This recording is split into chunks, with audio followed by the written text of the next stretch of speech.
Hello all, in this video we will look at the proof of the storm SGD algorithm. Let us have a quick recap. The updates are given by xt plus 1 equal to xt minus eta t dt and dt plus 1 equal to gradient of f at xt plus 1 comma xi t plus 1 plus 1 minus alpha t plus 1 into dt minus gradient f of xt comma xi t plus 1, where eta t is selected as 1 over 4l cube root of 7 by t plus 7 and alpha t plus 1 is equal to 16 eta t square l square, which is basically cube root of 7 by t plus 7 square. And we will use the following shorthand notation, which is that capital delta of t is equal to expected value of norm square of gradient of f of xt, and et is equal to expected value of the tracking errors norm square, which is expected value of dt minus gradient f of xt. As said earlier, the proof will proceed by bounding et and delta t and then combining the bounds so as to get the telescopic sum. Before proceeding, let us keep in mind a few algebraic inequalities that we will repeatedly use. These are as follows. For any u and v in some vector space, or in fact an inner product space v, the following inequalities hold. Norm square of u plus v is less than or equal to 2 times norm square of u plus 2 times norm square of v, and 2 times inner product of u comma v is less than or equal to omega times norm square of u plus 1 by omega times norm square of v, where omega is something greater than 0. We have already seen the second one, which is the Young's inequality, and it implies the first one, which is also called the Peter-Paul inequality. Secondly, for any random variable x, we have that expected value of norm square of x minus expected value of x, which is the variance of x,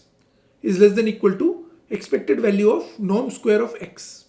which is essentially saying that the variance is less than or equal to second moment, and the equality would obviously hold when the random variable x is zero mean.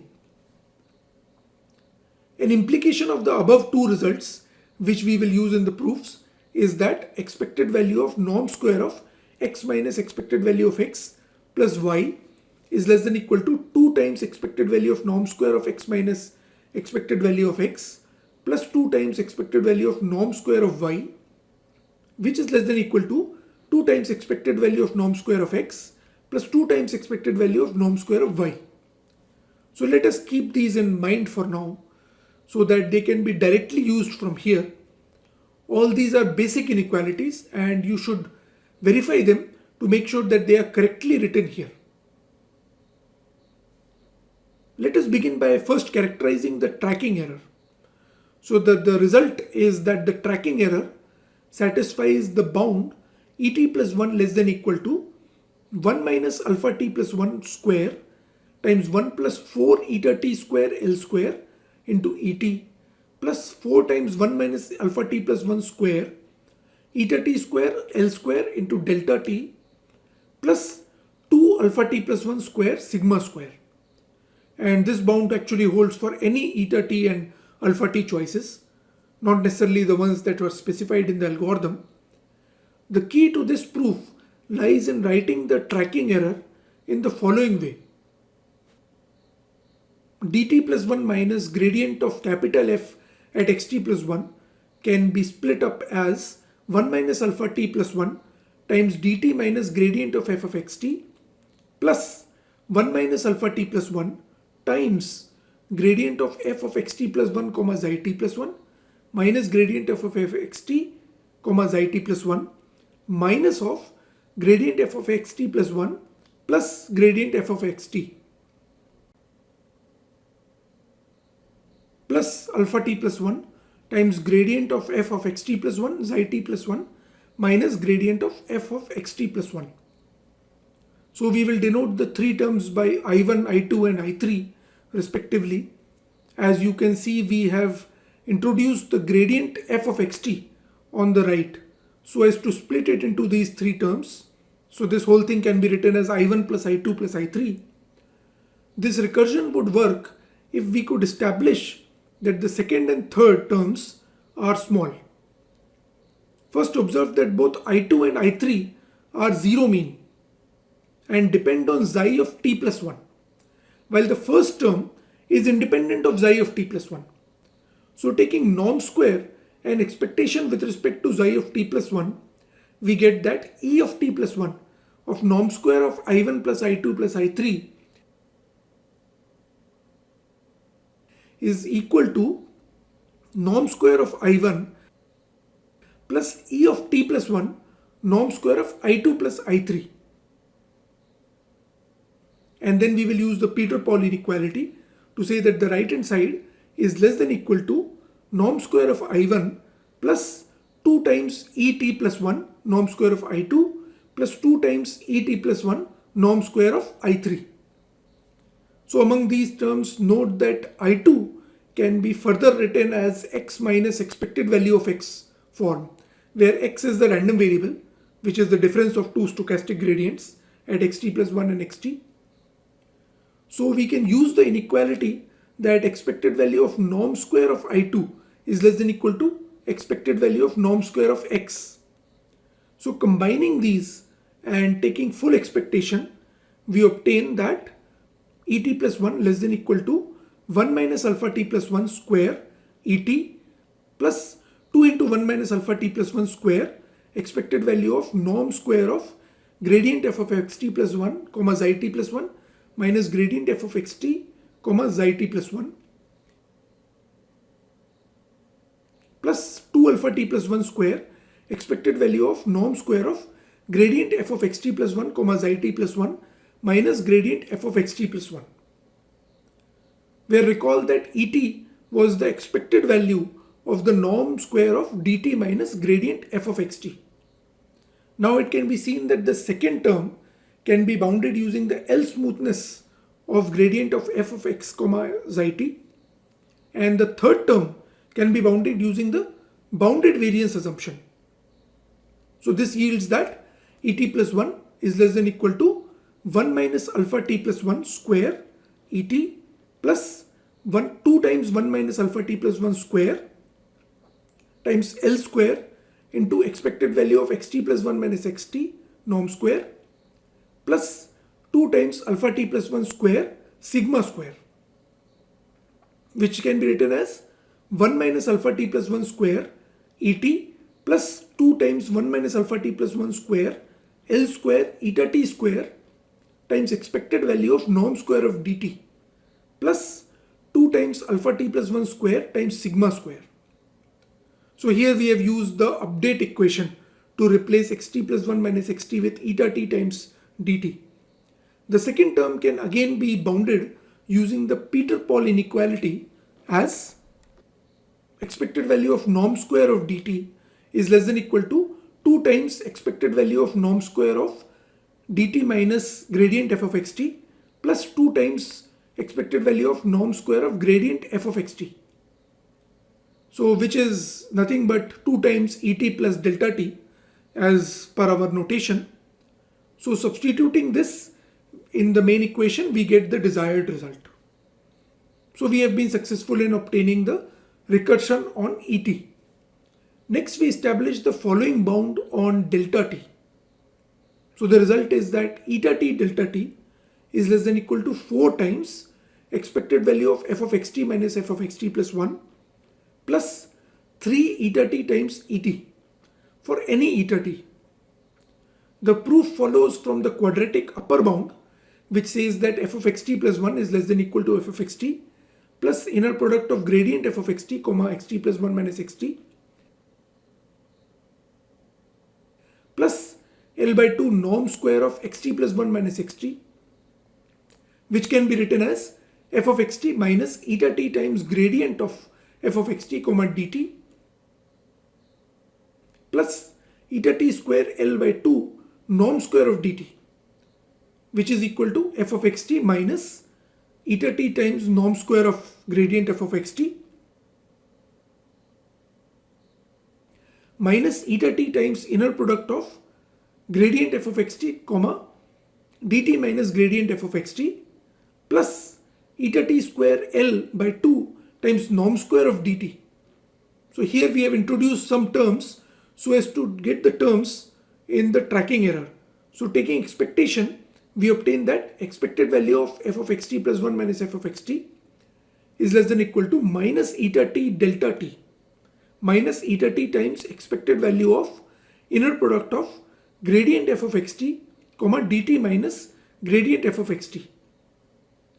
plus eta t square L by 2 norm square of dt. Note that here we cannot take the expectation inside, and instead we will have to use the Young's inequality. So in the second term, the Young's inequality that we stated earlier yields minus of expected value of gradient f of xt inner product with dt minus gradient f of xt is less than equal to half into delta t plus half into et. And we have already seen the bound on the third term in the previous lemma, which is that expected value of dt square is less than equal to 2 times delta t plus 2 times et. So combining all of these, we get that expected value of f of xt plus 1 minus f of xt is less than equal to minus eta t by 2 times 1 minus eta t L by 2 delta t plus eta t by 2 1 plus eta t L by 2 into et, which can be bounded as being less than equal to minus eta t by 4 into delta t plus 3 eta t by 4 into et, where we have assumed that et into L is less than equal to 2. Upon rearranging, we get the desired inequality and the desired bound on delta t. So summarizing, we have been able to obtain two bounds. One is that et plus 1 is less than equal to 1 minus alpha t plus 1 square times 1 plus 4 eta t square L square into et plus 4 times 1 minus alpha t plus 1 square into eta t square L square into delta t plus 2 times alpha t plus 1 square into sigma square. And the second one is that eta t delta t is less than equal to 4 times expected value of f of xt minus f of xt plus 1 plus 3 times eta t into et. These two bounds provide us with the requisite information about choosing alpha and eta. Here we will only look at how the choice that we stated earlier works out, but you can actually argue that eta and alpha with other rates will not work out. So as usual, we will combine these so as to ensure that the telescopic sum works out. First we choose alpha t plus 1 equal to 16 eta t square L square. Then we multiply the first equation by eta t divided by 2 alpha t plus 1 and add it with the second equation.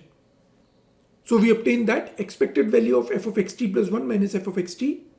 plus eta t by 2 times alpha t plus 1 into et plus 1 minus eta t minus 1 into et divided by 2 alpha t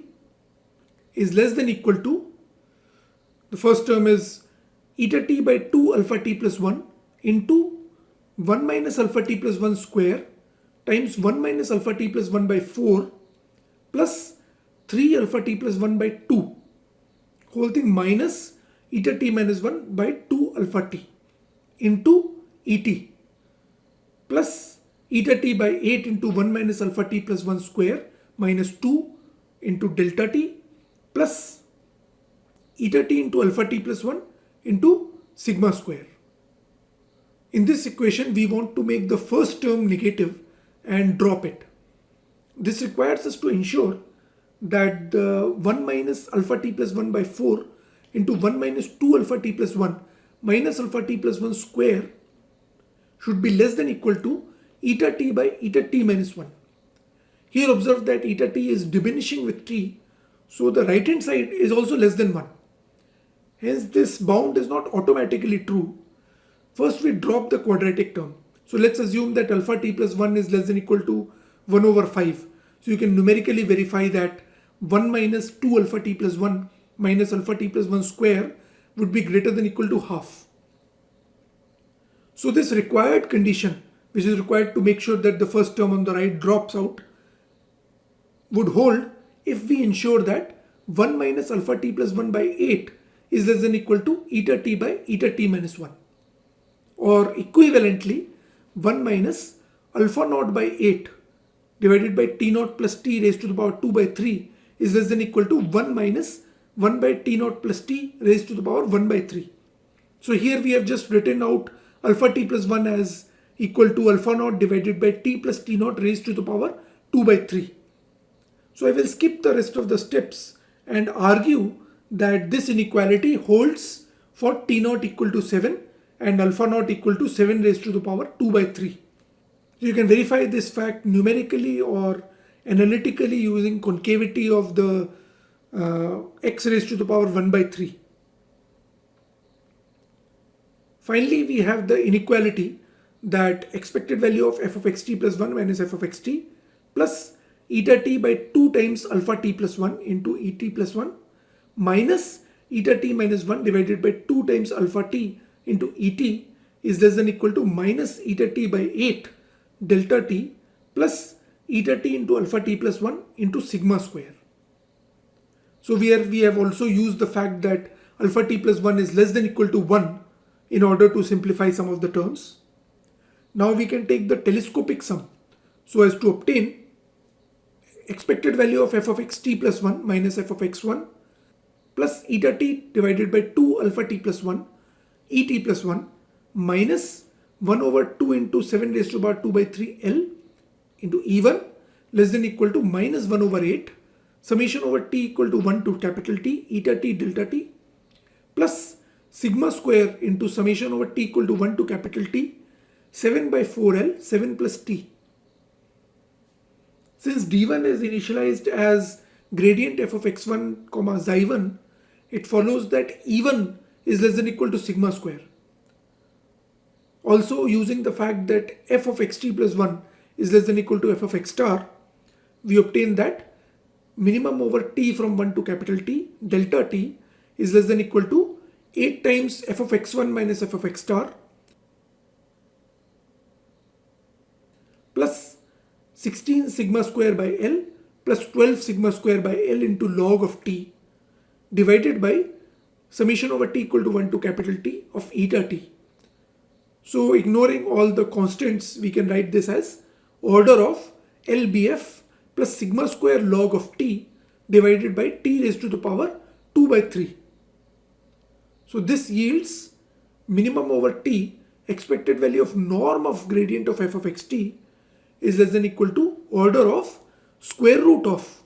LBF plus sigma square log of t divided by t raised to the power 1 by 3. Finally, equating this to epsilon, we will get the required oracle complexity result. You can verify that. So summarizing, we have seen a new way of tracking the gradient when we have only its unbiased samples. The tracking approach allows us to establish a new and improved oracle complexity result for storm. The tracking idea has actually found applications beyond storm and can be used to establish improved oracle complexity for a number of other algorithms. So they have been used for compositional SGD, for stochastic Frank-Wolf, for zeroth order stochastic algorithms and so on. The storm SGD is also numerically stable and performs as well as other momentum techniques. If you are interested, I would strongly recommend a look at the original paper as well as the accompanying code. That is all for this video. We are done with very large n setting, where we required that the oracle complexity should not depend on sample size n at all.